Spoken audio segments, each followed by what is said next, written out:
இப்போது புதிய அறிமுகம் ஆச்சி ஹோட்டல் சாம்பார் மற்றும் ஆச்சி இடிச்ச சாம்பார் 50 கிராம் ரூபாய் 20 மட்டுமே.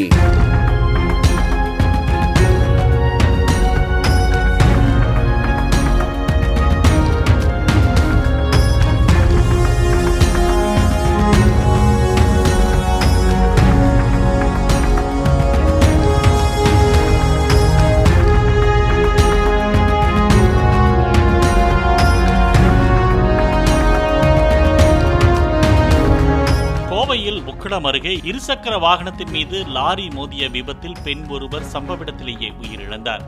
இன்று காலை நிர்மல் மாதா பள்ளி ஆசிரியர் அனிதா என்பவர் தலைக்கவசம் அணியாமல் இருசக்கர வாகனத்தில் உக்கடம் பகுதியில் சென்று கொண்டிருந்த போது எதிரே வந்த லாரி மோதியதால் சம்பவ இடத்திலேயே அவர் உயிரிழந்ததாக கூறப்படுகிறது. இந்த விபத்து குறித்து போலீசார் விசாரணை மேற்கொண்டு வருகின்றனர்.